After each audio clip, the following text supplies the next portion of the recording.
Olá, uma ótima tarde. Começamos agora a segunda edição do Agricultura BR nesta quarta-feira, dia 22 de janeiro. Que bom estar contigo e estar com você em todo o país através do Canal do Boi, que você acompanha pelas parabólicas. É o Brasil acompanhando a programação do que há de melhor no agronegócio brasileiro pelas antenas, também TVs por assinatura. Eu destaco sempre a Claro TV e a NET 190, nas duas, o canal. Você acompanha a nossa programação, Facebook, também no YouTube e sinal aberto a partir de agora no estado de Mato Grosso do Sul através do link da TV Imaculada Conceição. Sejam todos bem-vindos, é muito bom estar contigo a partir de agora para trazer informações que, olha, são importantes para o seu negócio.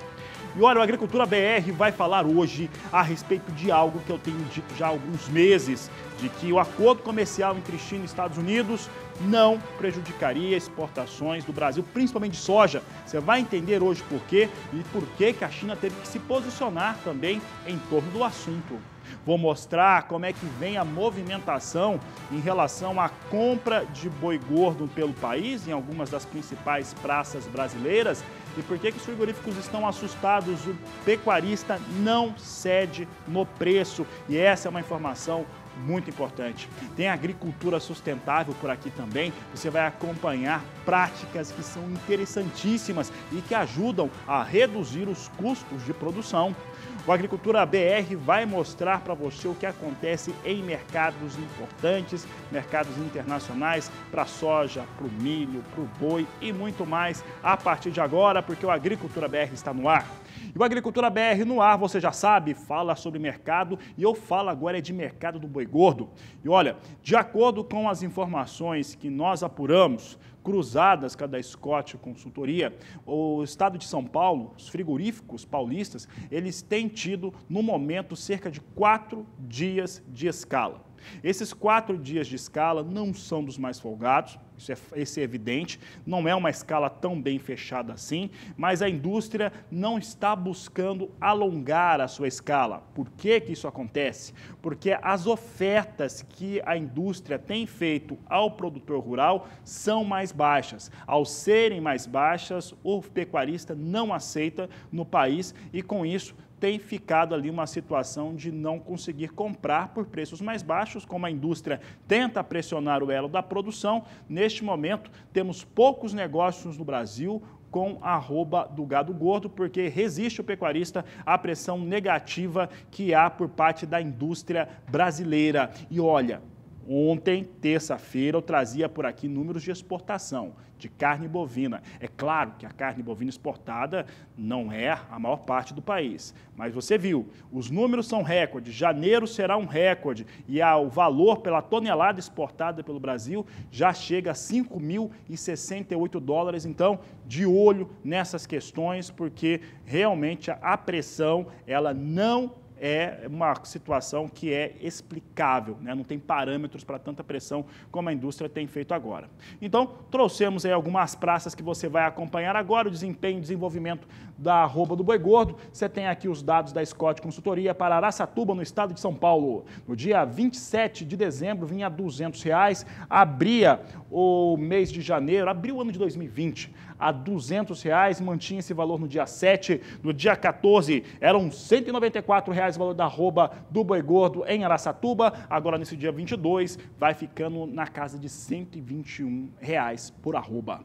Vamos ver mais uma praça, você acompanha comigo a Agricultura BR no ar, nós temos aqui mais uma praça, nós vamos delinear o que vem acontecendo em algumas praças brasileiras. Veja só, no dia 27 de dezembro, o noroeste do estado do Paraná vinha com a situação de R$187 por arroba. No dia 2, mantinha esse valor de R$187. No dia 7, recuou a 185. No dia 14, 183. Agora, o noroeste do Paraná tem valores de negociação a R$180,50. Mas é bom que se diga, tem poucos negócios. O pecuarista não tem aceitado os valores mais baixos e faz muito bem, porque em algum momento a indústria vai ter que fazer com que esses valores melhorem. Pegando aí o exemplo do estado de São Paulo, 4 dias na escala. Alguns estados com mais tradição em relação a abates, eles vêm com a sua escala estourada, é o que vai chegando para nós aqui, nós não podemos confirmar essa informação,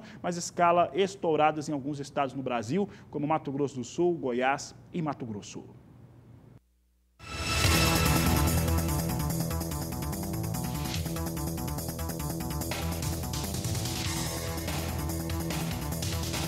E falamos muito de China por aqui, isso não é à toa. A China é o país que tem a maior população do mundo, é o maior parceiro comercial do Brasil e o Brasil tem superávit com seu maior parceiro comercial.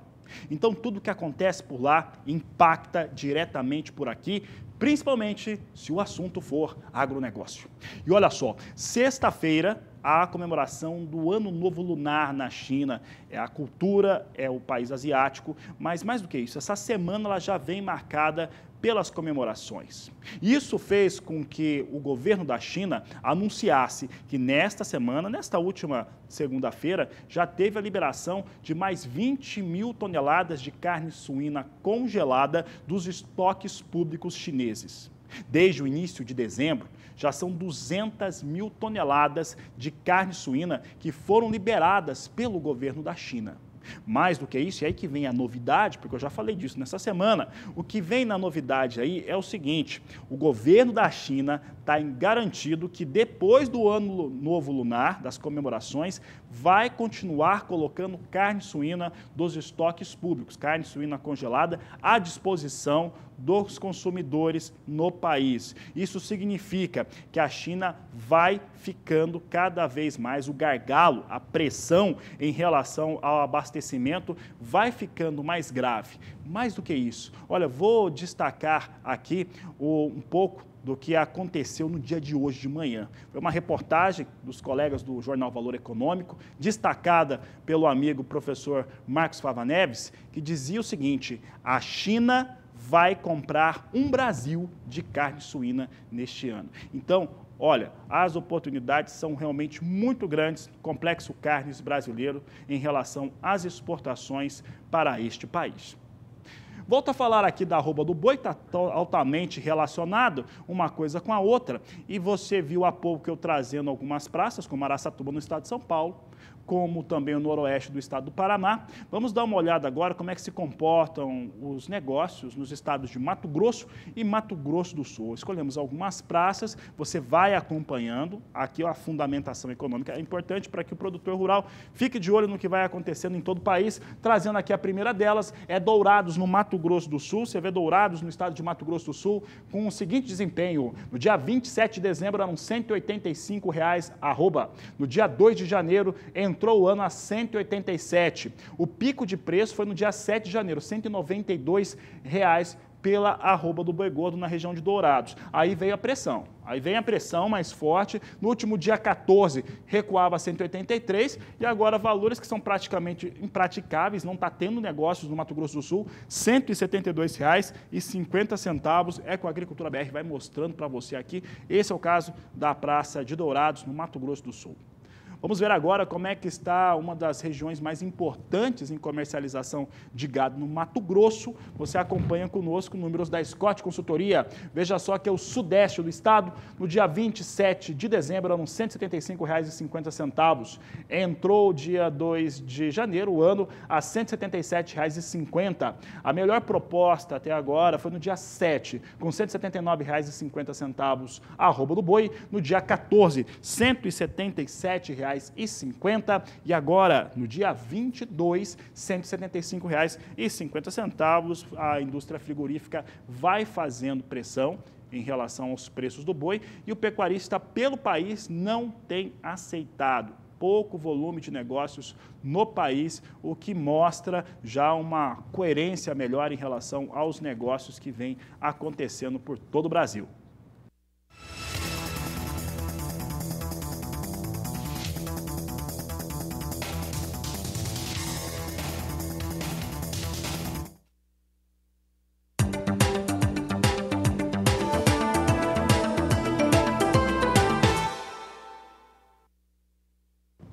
E olha, como temos dito,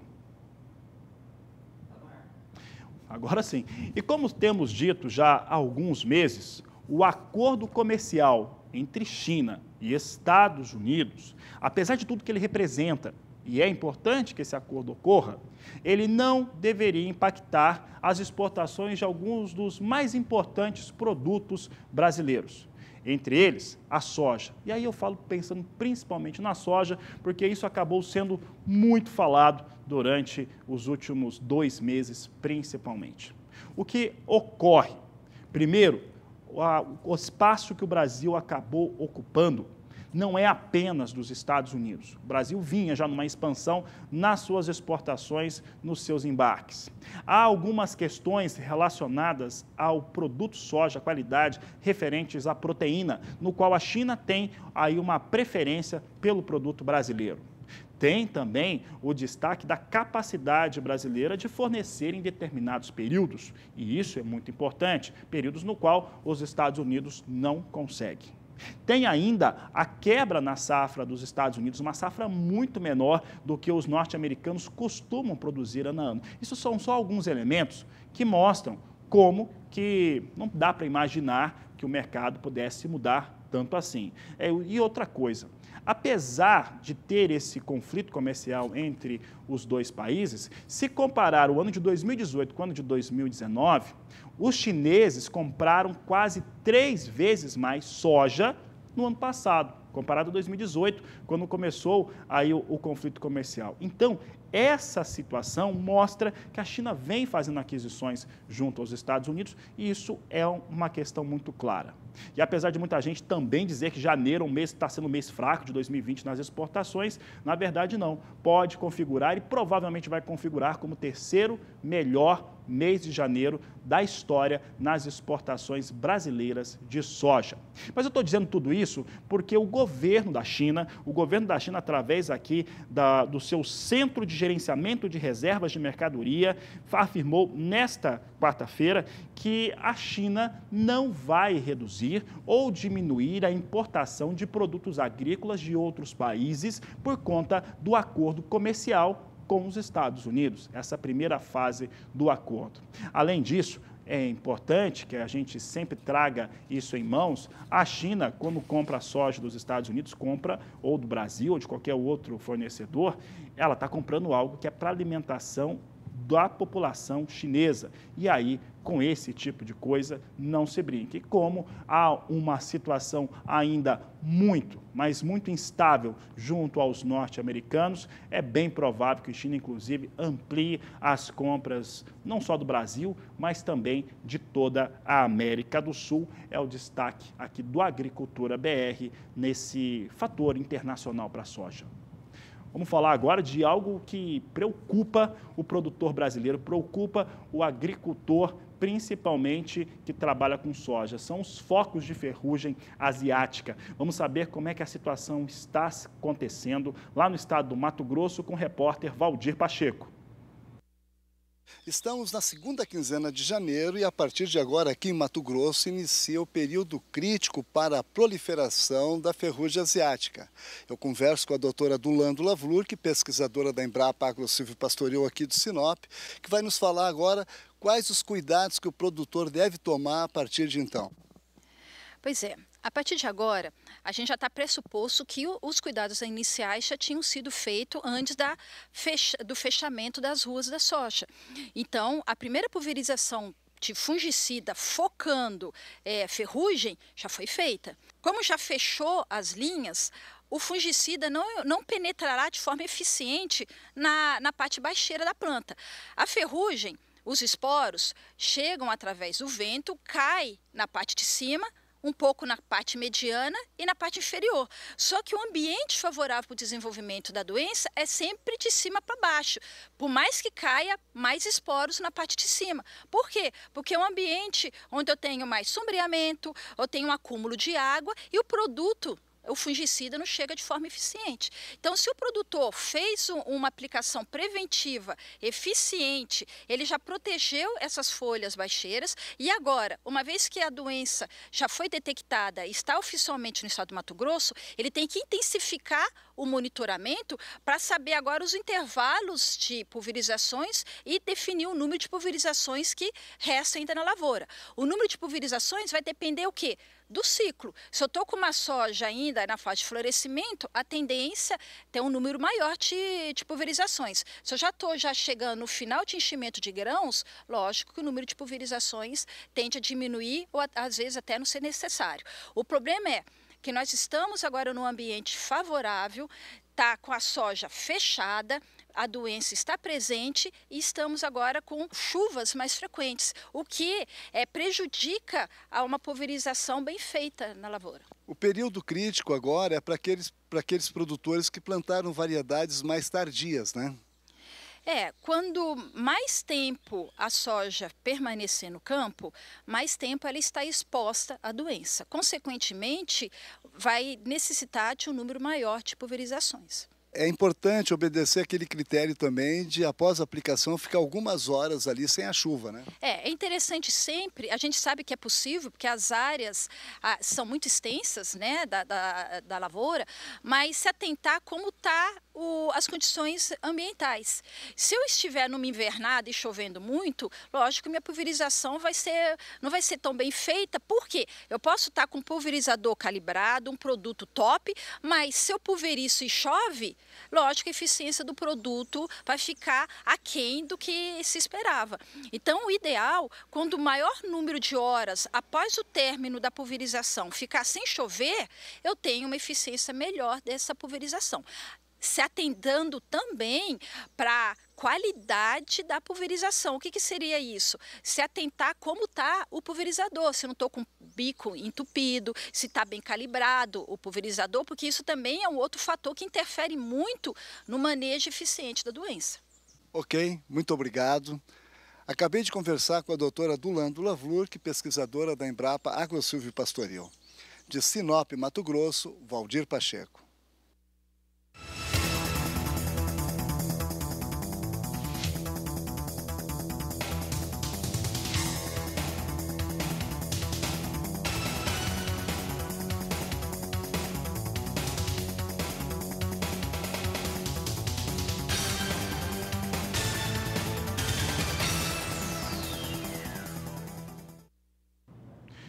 E os produtos do complexo soja têm elevação de preços no Brasil. O destaque fica principalmente por conta do farelo de soja, que tem uma elevação de 3,7%, e impacta diretamente em relação ao fator da produção de proteína animal. Quem fala sobre esse aumento é a repórter Rosa Cabral. Oi, pessoal. A moeda americana em alta e a demanda firme deram sustentação aos preços da soja grão neste início de ano. O aumento é registrado no centro-sul do país, que está iniciando a colheita do ciclo 2019-2020. A cotação do farelo de soja acompanhou esse movimento e subiu 3,3% em São Paulo na primeira quinzena de janeiro, em relação à média do mês anterior. A Scott Consultoria afirma que a tonelada do insumo ficou cotada em média em R$ 1.356, sem frete no estado. Na comparação com janeiro do ano passado, o farelo de soja está custando 3,7% mais este ano. Para o curto e médio prazo, a expectativa é de mercado mais frouxo para a soja, em função do avanço da colheita no Brasil e maior oferta interna. Em contrapartida, o dólar se valorizando pode diminuir essa pressão, diz a consultoria, que também destaca a assinatura da primeira fase do acordo comercial entre a China e os Estados Unidos. A expectativa é de que os chineses aumentem as compras de soja e outros produtos agropecuários norte-americanos. De Campo Grande, Rosa Cabral.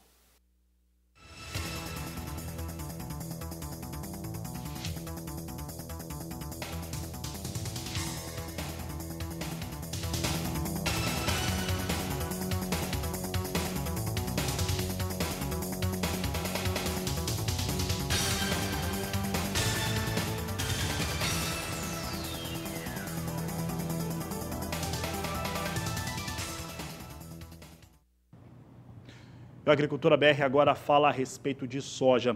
E olha, depois da queda, a derretida que deu ontem nós tivemos soja em Chicago derretendo. Ficou no preço mais baixo dos últimos 40 dias e isso não é pouca coisa. Caiu muito. E apesar de muita gente estar acreditando que essa é uma tendência em relação à soja negociada na Bolsa Norte-Americana, por aqui a equipe do Agricultura BR conversou ontem durante a queda, conversou hoje um pouco mais cedo também, e o que nós estamos acreditando é que soja em Chicago tem muito espaço para alta. Pode haver alta com os negócios em Chicago. Hoje os primeiros negócios apontavam alguma recuperação e você vai acompanhar conosco como é que vem as posições neste momento na comercialização em Chicago. É soja que nós trazemos agora, soja na Bolsa Norte-Americana. Nós temos neste momento soja em Chicago com ligeira alta. A queda ontem foi de 1,5%. Neste momento vem na estabilidade. Soja vem estável neste momento, mas vem com viés de alta. Posição de março, 9 dólares 17 centes mais 2 o bushel.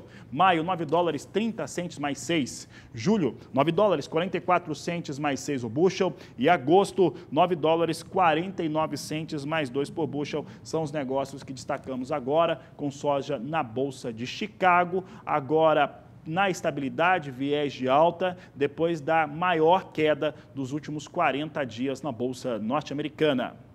Falamos agora de dólar, porque o dólar chegou a atingir R$ 4,20 nesta última terça-feira. Vamos saber como é que vem o dólar. O dólar vem com influência externa da China, também questões aqui internas no Brasil, e hoje vai recuando quase 0,5%, 0,49% de queda para a moeda norte-americana, neste momento vindo a R$ 4,18 mais 5. Esse é o valor de negociação agora com dólar, o dólar sendo negociado no Brasil aqui no câmbio comercial. E é sobre dólar que nós vamos falar agora. Você vê o dólar caindo, mas você vê um dólar ainda bem forte, né? Ele vai mantendo, de certo modo, o que ganhou aí, principalmente nos últimos 30, 20 dias. E é sobre este assunto e também para saber como que vem os negócios na Bolsa Brasileira, o mercado brasileiro, que eu converso agora com Walter Pulga Júnior. Ele está nos nossos estúdios em São Paulo, na sede da BBM. Vamos ver o Pulga aqui, se ele conversa conosco. Cadê o Pulga? Está aqui o Pulga conosco. Pulga, como é que vem os negócios nesta quarta-feira? Boa tarde, seja bem-vindo. Boa tarde a você, boa tarde a todos. Depois de tocar aí os valores mais altos das últimas 3 semanas, né? Nós vimos ontem o dólar encerrar a R$ 4,20 mais 60. O dólar cede um pouco, você ressaltava isso agora, a queda é de quase 0,5%. Mas você lembrou bem também, Fabiano, o dólar ainda mantém cotação na faixa de 4,19, 4,18 mais 47 agora, ou seja, vem cedendo, mas vale lembrar, ainda hoje foi negociado acima de R$ 4,20. O fato é que há 2 coisas necessárias para se levar em consideração quando falamos de câmbio, né? Sobre os movimentos tanto de ontem como de hoje. Segunda-feira foi feriado nos Estados Unidos, né? E a abertura de ontem refletiu aí uma retomada, né? A estabilidade vista na segunda. Então nós tivemos aí uma alta, foi um sobe e desce, né? E a aversão ao risco em função de problemas com a disseminação desse vírus, né? Coronavírus, lá da China, que aliás já tem um caso registrado nos Estados Unidos.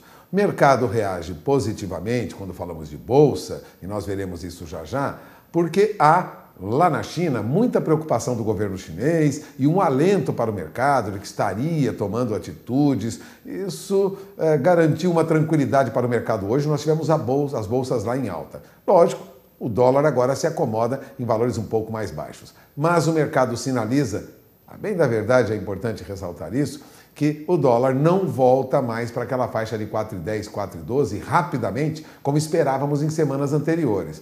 Bom, a expectativa agora é de que haja uma acomodação em valores mais altos. Houve uma grande mudança no número de casos da doença lá na China, isso reflete em todo o mercado financeiro internacional. Já se admite, em algumas regiões, que há um grande número de contágios, 9 mortos até agora, já confirmados 440 casos, há estimativas de mais de 700 e há quem fale que podemos ter só na China mais de 1.700 casos. Enquanto não há informação correta sobre isso, né, porque os casos estão ocorrendo agora, ninguém está sonegando informação, é que se desconhece o tamanho do problema ainda, há muita temeridade no mercado. Por isso, hoje, no mercado acionário, há alguma reação positiva.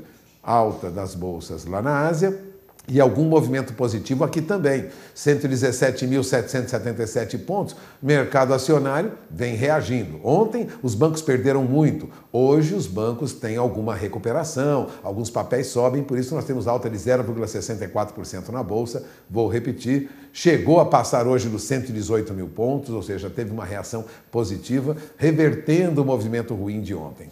Agora, temos ações em forte queda ligadas ao agronegócio. E vamos lá. Entre as maiores baixas nós temos Marfrig. Papéis do Marfrig caem 4,62% agora e papéis do JBS caem, neste momento, 2,46%, o último número que eu tenho aqui na tela. E por que esses papéis têm baixa hoje? É que já se conhece a pressão acentuada dos chineses para baixar o preço da carne. Em alguns casos, carne bovina enviada à China tem, de parte dos chineses, pedidos de desconto de até 30%. Na verdade, os chineses consideram que a carne bovina ficou muito cara e pressiona agora os frigoríficos para que baixem o preço da carne. Em alguns casos, há frigoríficos já preocupados, porque o prejuízo já começa a sinalizar nas negociações depois de um período de lucro limpo de até 20%. Ou seja, a rentabilidade no final do ano estava na faixa de 20%, agora em alguns casos já há um empate. Agora, isso não atinge apenas frigoríficos brasileiros, não. A pressão dos chineses está também sobre frigoríficos exportadores do Uruguai e da Argentina. O chinês acha que paga muito caro pela carne bovina, por isso os papéis do JBS e do Marfrig sofrem essa pressão hoje negativa. Lógico, o mercado vai se acomodar mais adiante, houve uma disparada nos preços do boi, depois um ajuste abaixo, mas o fato é que este ano a China demanda muita proteína e os preços devem se manter firmes. Se não em níveis recordes, pelo menos em níveis mais altos do que nós vimos na média do ano passado. Nós tivemos no final do ano uma disparada. Então o mercado acionário reage bem, o dólar está cedendo um pouco, mas dois papéis de grandes processadores de carne bovina vêm em baixa hoje na Bolsa. Fabiano, é com você. Tá certo, Pulga, obrigado pela participação. Daqui a pouco ele volta, traz outras informações aqui no Agricultura BR. Bom, você viu como é que está se comportando o mercado financeiro, como é que o dólar também tem se portado aqui no Brasil. Soja em Chicago ali na estabilidade, depois da forte queda, né, a maior queda dos últimos 40 dias, como eu disse ontem. Mas e como é que está a soja no Brasil?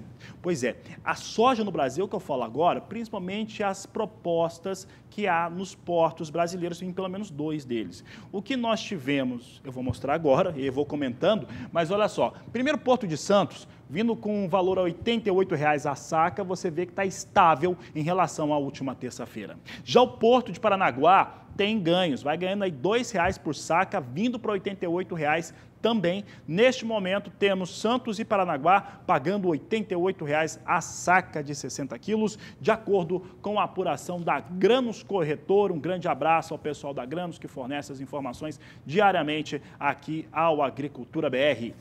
A Agricultura BR que vai para o intervalo comercial, nós vamos para o intervalo comercial e daqui a pouco você vai acompanhar informações a respeito do mercado do milho, vai saber o que está acontecendo com o milho aqui no Brasil, como é que está a relação internacional de negócios e muito mais. Eu vou para o intervalo e volto já.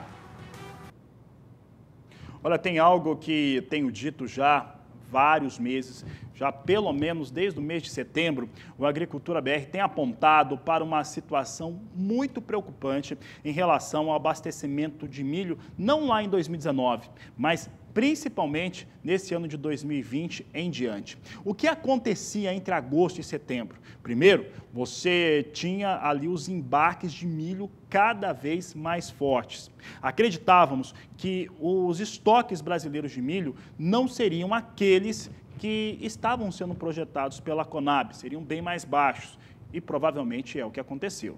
Um outro fator que nós já percebíamos com os números da própria Secretaria de Comércio Exterior é que a soma da quantidade de milho exportado já estava alcançando, isso lá no final do mês de agosto, já tinha alcançado ou alcançando a meta ou aquilo que a Conab dizia que ia exportar. E como o mercado estava em ebulição, precisando de milho por conta até dos problemas dos Estados Unidos, nós imaginávamos que isso viria a ocorrer, teria uma exportação muito mais alta do que aquela que a Conab apontava, e isso mexeria com os estoques. E, de fato, isso aconteceu e se confirma cada vez mais. A questão é o milho como insumo interno. É por isso que a gente vai destacar agora uma análise da Scott Consultoria, que vai falar de milho, aí pensando principalmente em quem precisa consumir no Brasil. No caso, produtor rural pecuarista, quem trabalha com boi, quem trabalha com suínos e frango também. Veja.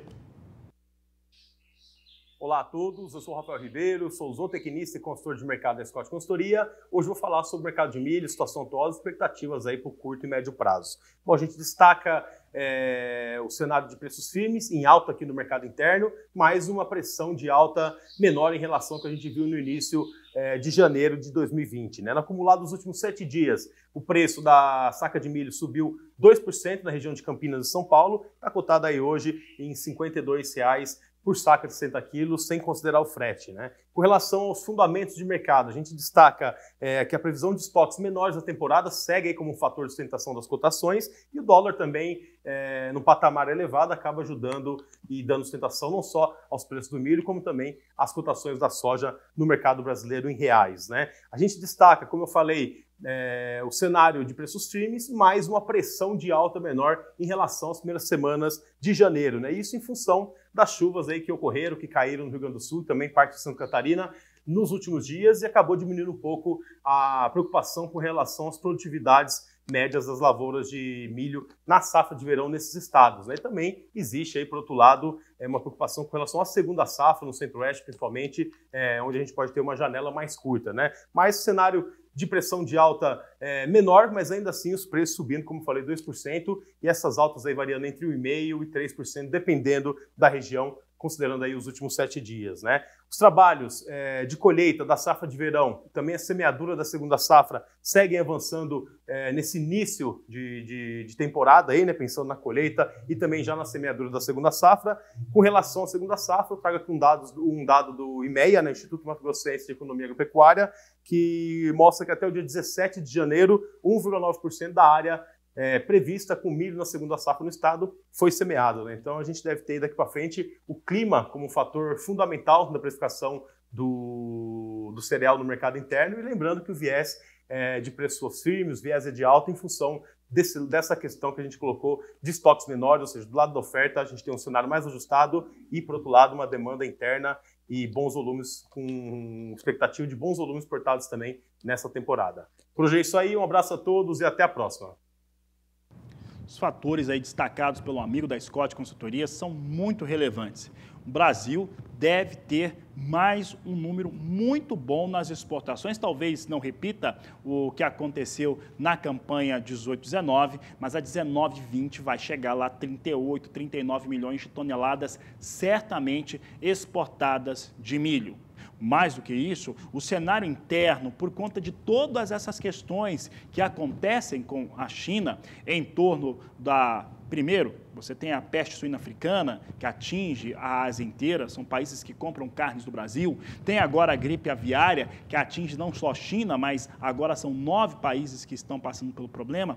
Esses cenários fazem com que se acredite que os países que são capazes de produzir e ter alguma elevação na sua exportação de proteína animal vão vender muito mais. E ao vender muito mais, significa que a demanda interna por milho, por farelo de soja, você viu que o farelo também está em alta, e outros elementos vão ter alta, eles vão apresentar elevações de preço. Somado que o Brasil entra, no nosso entendimento aqui, o entendimento da Agricultura BR, calculando os estoques de passagem das campanhas e pela projeção agora, final do mês de janeiro das exportações, Brasil entra num dos mais baixos cenários, maior arroxo, né, um dos maiores arroxos em relação a milho dos últimos 20 anos. E como o cultivo da soja é mais tarde, isso atinge o milho e já tem estados com geadas marcadas. É o caso do Mato Grosso do Sul e Paraná.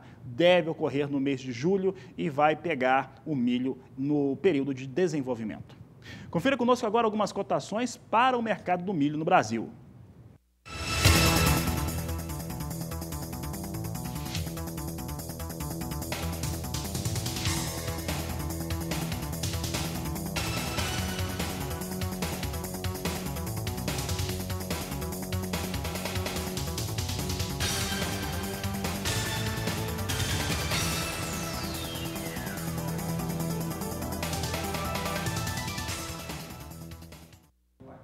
Vamos olhar agora como é que vem os negócios, propostas de negócios nos portos brasileiros para milho. Você acompanha aqui no Agricultura BR como é que vem as posições, pode colocar na tela. Agora eu tenho Santos a R$ 41,00 a saca de 60 quilos, vai mostrando regularidade no acumulado da semana, vai mantendo os R$ 41,00. Porto de Paranaguá, que hoje cai um pouco, cai 50 centavos, indo para R$ 40,50 a saca de 60 quilos em Paranaguá, de acordo com a apuração da Grãos Corretora. Vamos dar uma olhada agora o que vem acontecendo com o cenário do milho lá nos Estados Unidos. O milho foi responsável, principalmente na sexta-feira passada, por elevar os valores de negociação de importantes commodities, como farelo, como óleo de soja e a própria soja. Foi o milho que ajudou a dar uma elevada. Vamos saber como é que está o milho no cenário internacional, principalmente em Chicago? Olha só, milho em Chicago vem na estabilidade, tem a posição de massa $3,87 o bushel, maio $3,93, julho $3,98 mais 4, setembro a $3,97 mais 4, são os negócios que nós destacamos agora com o milho na Bolsa Norte-Americana. E apesar do mercado brasileiro de milho não ter atrelamento ao milho em Chicago, cada vez mais nós observamos como é que ele vai se comportando, porque a questão de produção nos Estados Unidos mexe muito com o mercado internacional, mexe bastante por conta da capacidade de produzir e exportar milho dos norte-americanos. Então, as questões que fazem com que tenha uma contenção na produção dos Estados Unidos e até uma melhora de proposta por lá são muito positivas para o mercado internacional e aí, por tabela, aqui no Brasil também. A Agricultura BR vai para mais um intervalo comercial. Daqui a pouco nós vamos falar de café aqui no Agricultura BR. Vamos acompanhar o que vem acontecendo no mercado futuro, no mercado físico.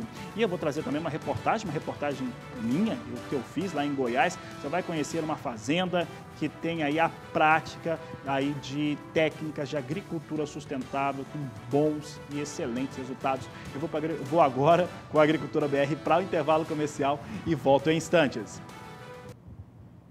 O assunto aqui do Agricultura BR agora é o PIB da agropecuária, a participação da pecuária principalmente, que aí tem uma situação muito positiva, e falar também de seguro rural. Para falar a respeito desses temas, nós vamos voltar a São Paulo, os estúdios do Canal do Boi, onde está o Walter Pulga Júnior. Pulga, tem alguma novidade? O que está acontecendo? O que foi anunciado de diferente?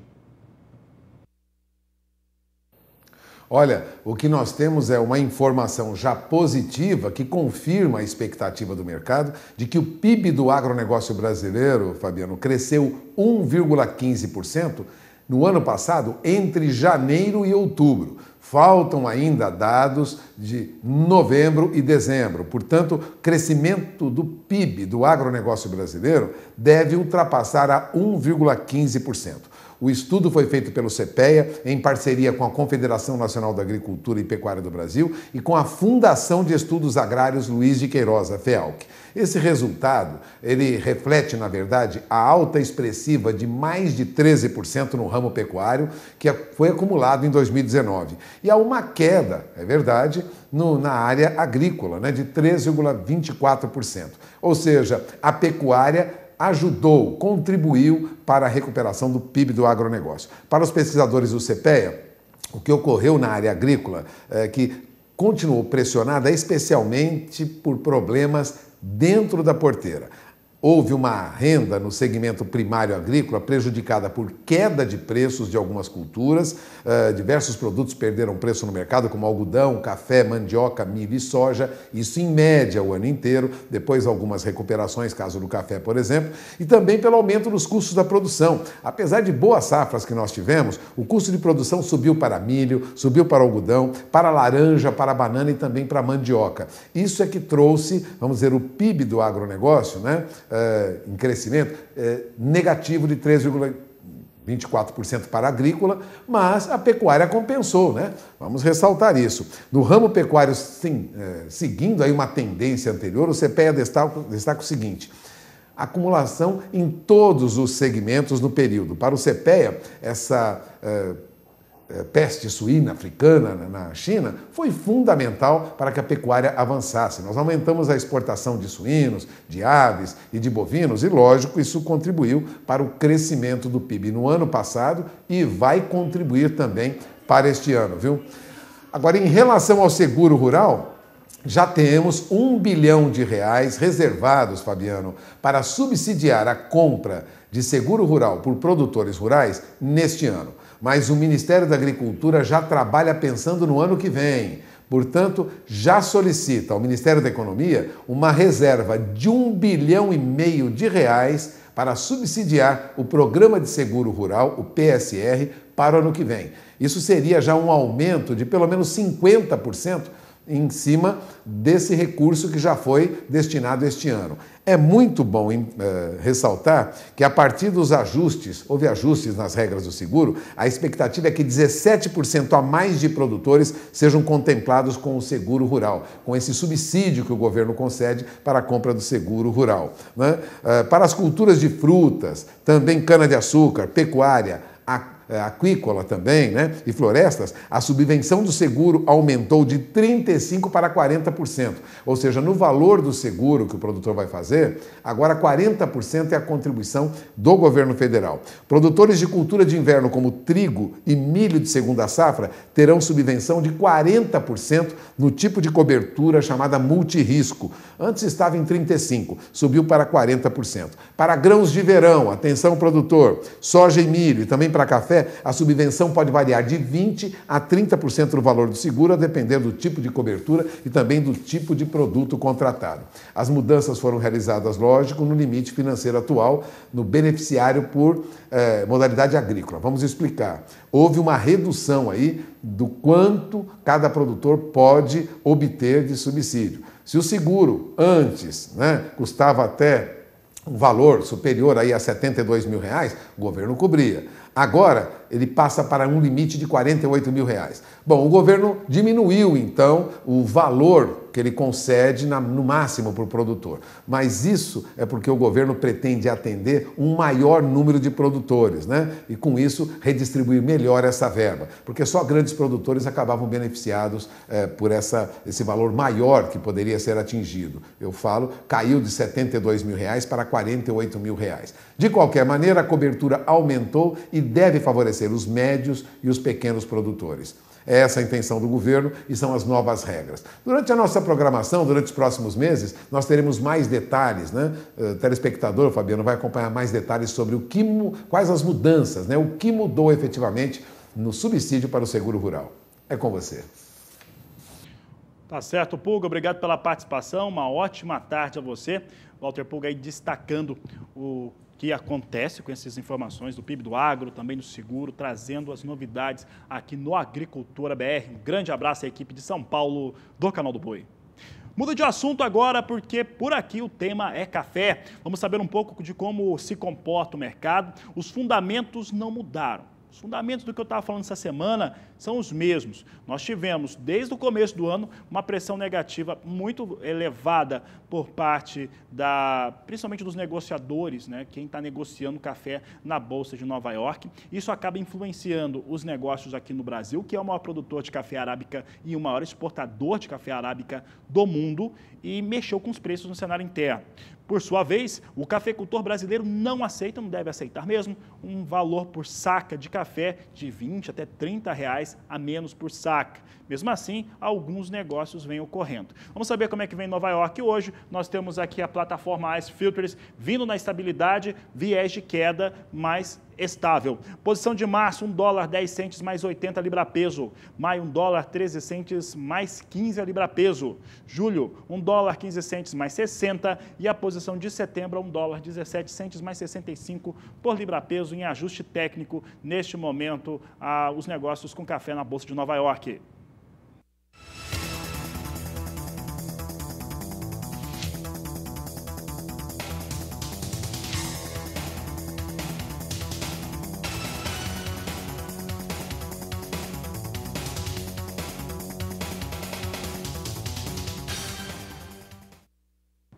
Estabilidade também para os negócios com café robusta na Bolsa de Londres. É o que você confere no Agricultura BR. Vamos dar uma olhada rápida no que acontece por lá. Eu lembro que em Londres está negociando em dólar e tonelada. Posição de março vem com $1.334 a tonelada, estável. Maio também na estabilidade, $1.348 a tonelada. Julho, $1.367 e setembro, $1.387 por tonelada, e com uma alta de 0,14%.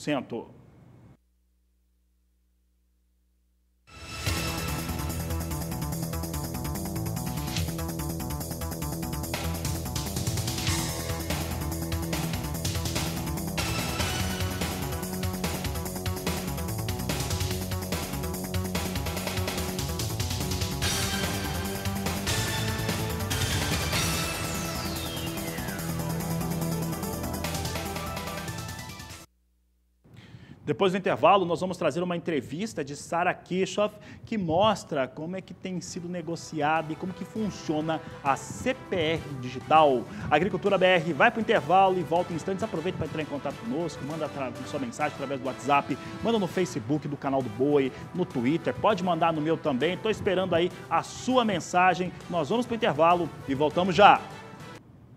O financiamento privado ganha cada vez mais espaço dentro do setor da agropecuária. E, com isso, as tecnologias digitais têm facilitado para que isso ocorra de uma maneira segura e clara para o produtor rural brasileiro. E este é o assunto de Sarah Kirchhoff na entrevista. André Passos, advogado especialista em agronegócio, primeiramente, seja bem-vindo ao canal do Boi.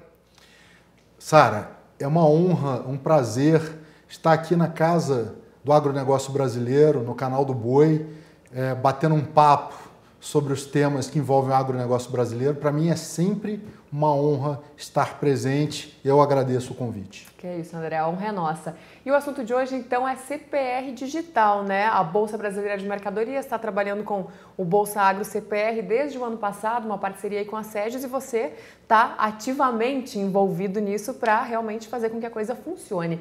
CPR Digital ainda é um assunto novo que está ganhando espaço e eu preciso te perguntar, tem respaldo jurídico?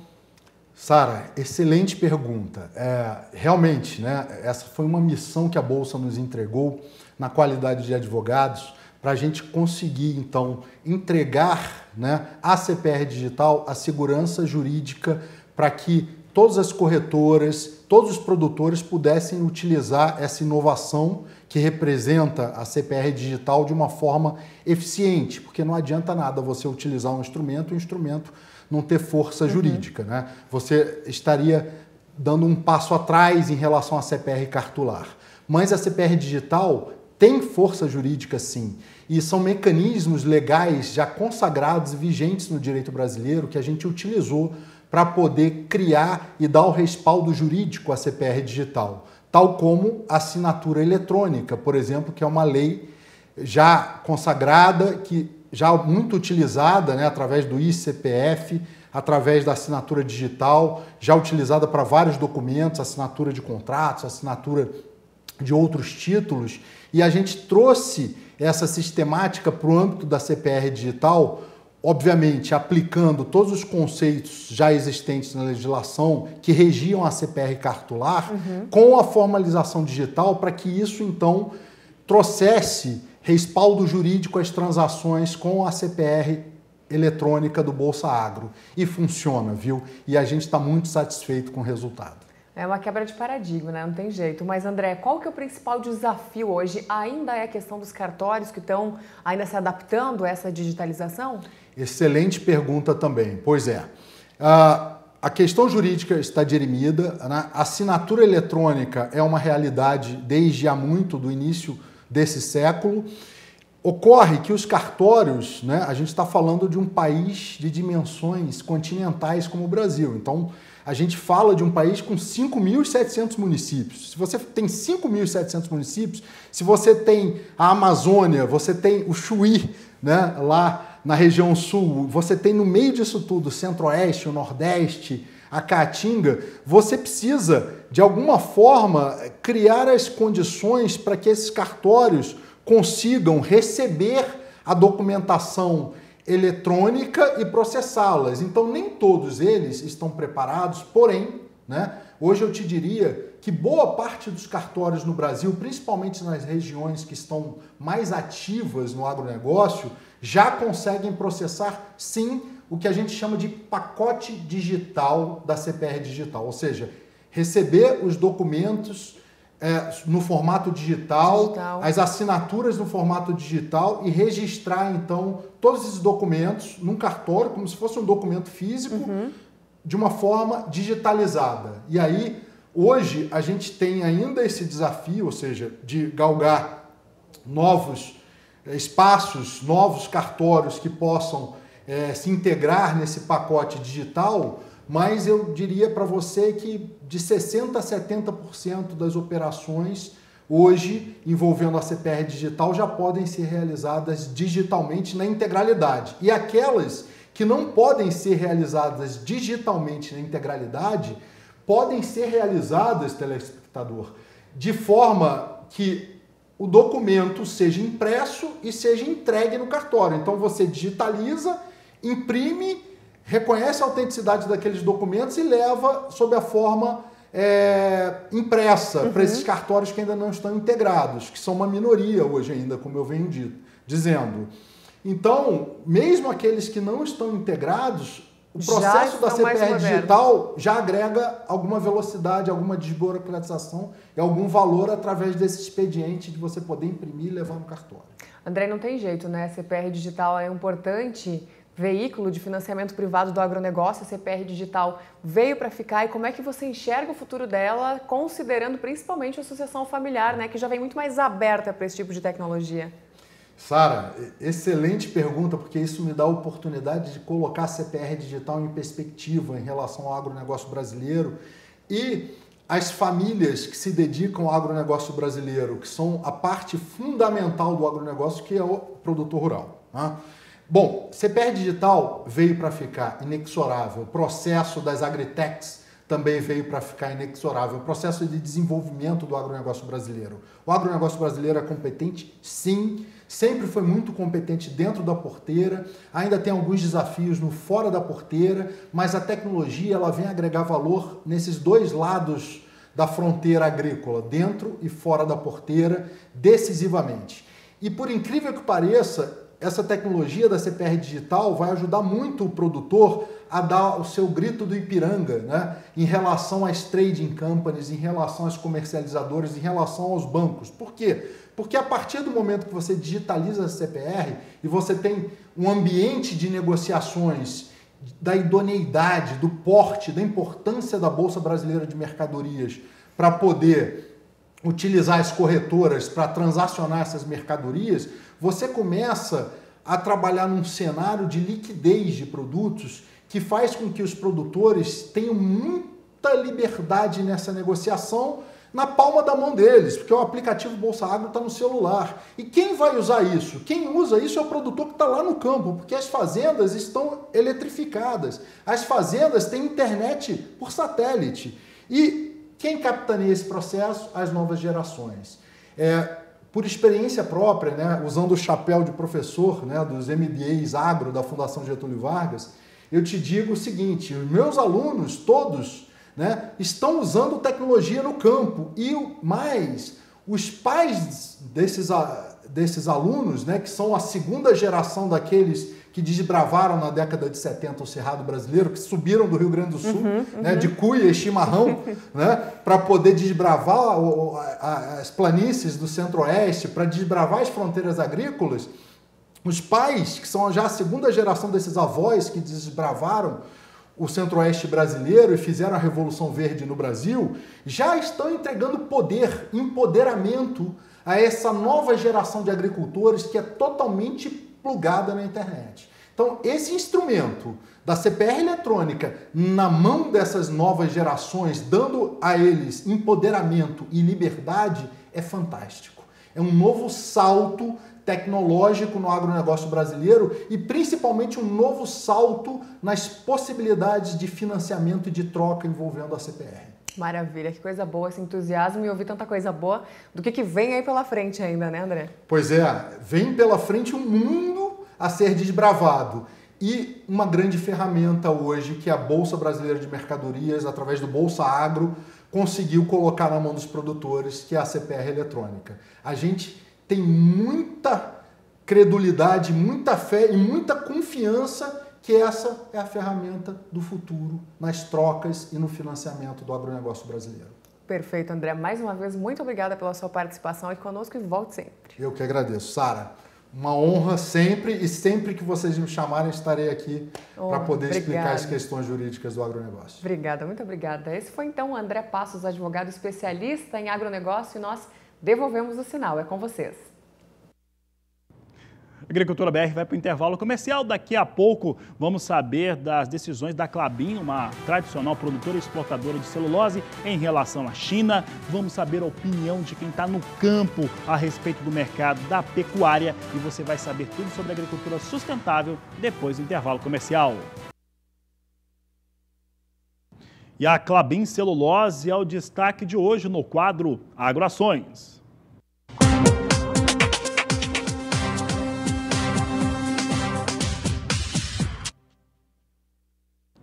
E a Klabin Celulose anunciou que vai elevar os preços para a celulose exportada para a China a partir dos contratos a serem firmados neste próximo mês de fevereiro, foi o que informou a diretoria da empresa.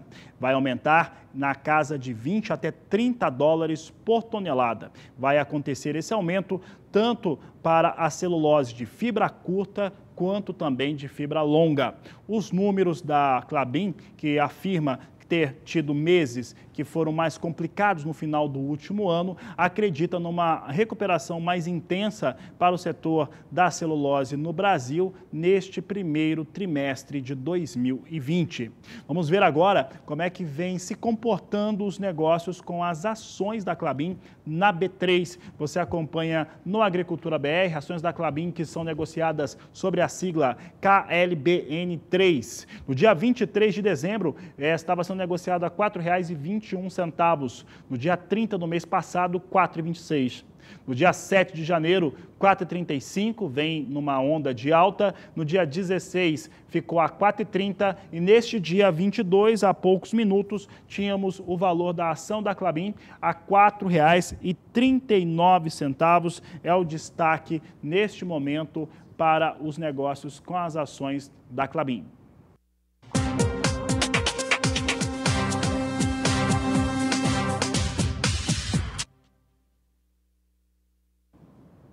Nós vamos trazer em destaque agora o entendimento da médica veterinária Aline Hor, ela que faz um trabalho importante em relação ao rastreamento de animais em diversas propriedades rurais pelo país, mas principalmente no Pantanal Sul-Mato-Grossense. Ela fala sobre as expectativas para este ano de 2020. Olá, meu nome é Aline Hor, sou médica veterinária. Hoje estou aqui no Rio Coxim, na divisa dos municípios de Rio Verde de Mato Grosso e São Gabriel do Oeste, para falar um pouquinho da minha perspectiva para o preço da arroba do boi esse ano. A gente acredita que nesse ano de 2020, muitas tecnificações estarão de novo dentro da fazenda e outras novas virão. 2019, para nós que trabalhamos com certificação de fazendas para a Europa, já foi um ano bastante proveitoso, porque muitos produtores procuraram a gente para tentar agregar um pouquinho mais de valor no seu produto. um pouquinho mais de qualidade e que ele consiga pelo menos bater essa conta para não fechar no negativo. Então, o ano de 2020, a gente espera que tenham muitas arrobas de sucesso e contem com a gente sempre que precisarem. Até mais! E olha, na última semana nós tivemos um grande encontro, o 6º Encontro Técnico da Agricultura Sustentável em Mineiros, no estado de Goiás.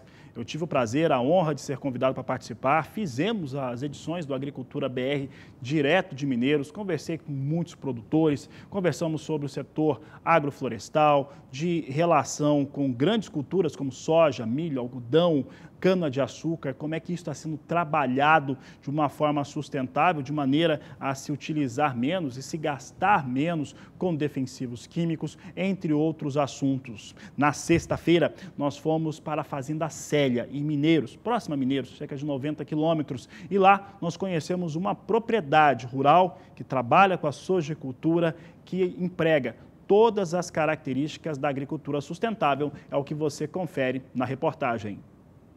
O 6º Encontro de Agricultura Sustentável em Mineiros, Goiás, foi marcado pela presença de produtores rurais de quase todo o país. A busca por informações e técnicas capazes de facilitar o manejo de culturas, controlar pragas, manter a saúde do solo e, com isso, garantir melhor disponibilidade de água na terra, além de custos menores, tem movimentado agricultores e pecuaristas, e muitos já colhem bons resultados. É o caso de Sandro José, produtor rural em Rio Verde, no estado de Goiás. Ele começou as atividades e a utilizar os parâmetros da agricultura sustentável há cerca de 3 anos. Ele disse que não é fácil, mas é muito positivo. Isso está sendo muito gratificante, porque a gente volta a ser agricultor. A gente tem que aprender novamente e tem que observar, né? O agricultor que às vezes faz aquela programação e coisa, realmente não consegue entrar nesse sistema. A gente tem que estar presente diariamente, observando, fazendo, vendo o que está acontecendo e fazendo entrando nos momentos que realmente sejam necessários. Sandro explicou também que a mudança de comportamento e cultura de trabalho mudou na fazenda. Então a gente tem que mudar vários manejos, principalmente mudar a cabeça. Tem que começar com as atitudes, né? Então, por exemplo, o trabalho é mais noturno, produtos biológicos não aguentam exposição solar. Então a gente tem que começar a trabalhar mais em dias nublados, noturno, entender que aquilo é uma vida, né? Então, mas assim, é gratificante, inclusive estava andando com um dos funcionários, agora que veio junto aqui para o evento, ele falou, até o pomar melhorou.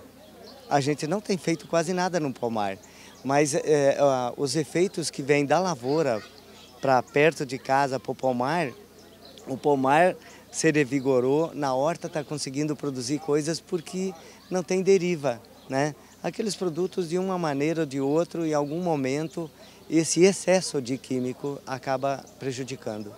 Produzir e conservar. Esses são os desafios da agricultura sustentável, que cada vez mais ganha adeptos por todo o Brasil.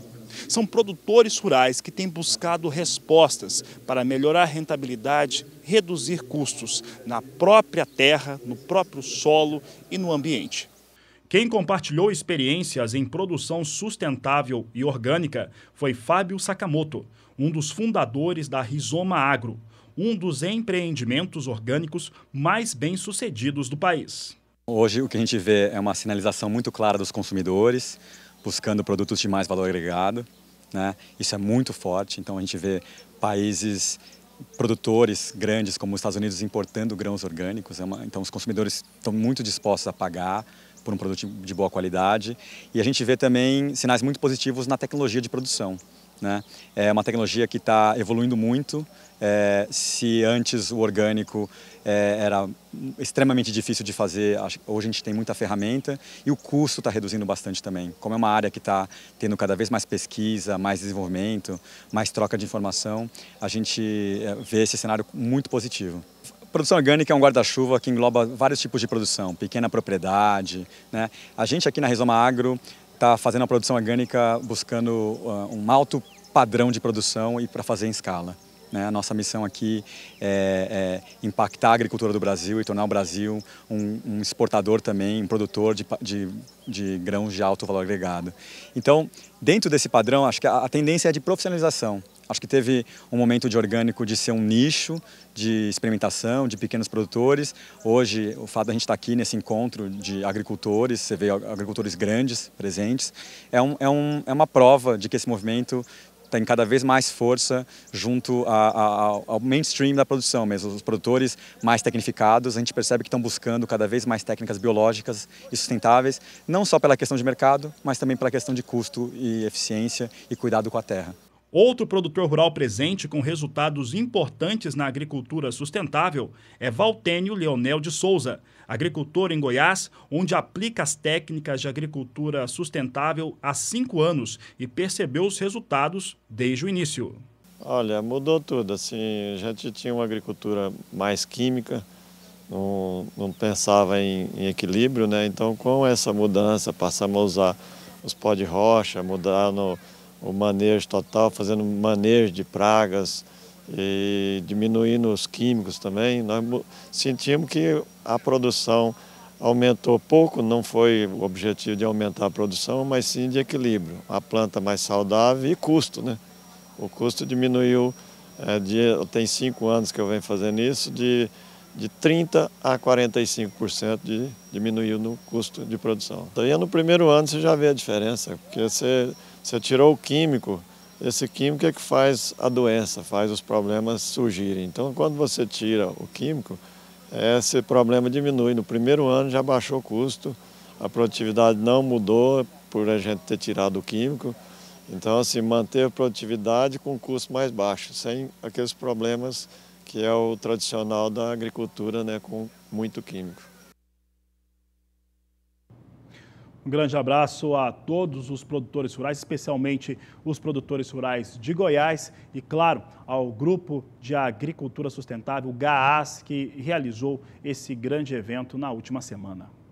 Momentos finais do Agricultura BR, vamos saber como é que vem soja em Chicago, vinha na estabilidade na abertura do programa. Você tem comigo aqui os dados de negociação neste momento. Vamos ver as posições, agora sim eu tenho, e soja vai começando a apontar para alguma recuperação um pouco mais clara. Neste momento, soja vai subindo cerca de 0,3%, 0,4%. Março vem a $9,19 o bushel. Maio, $9,33. Julho, $9,46 mais 6 o bushel. E a posição de agosto, a $9,51 mais 2 por bushel. São os negócios que destacamos agora com soja em Chicago. Vamos saber como é que está o dólar. O dólar vinha caindo quase 0,5% na abertura do programa, vai continuando mais ou menos a mesma coisa, cai um pouco mais, vem com 0,49% de queda a R$ 4,18 mais 5. E essas são as informações finais desta edição do Agricultura BR, que volta logo mais às 16 horas na nossa terceira edição. A todos, uma ótima tarde e até mais!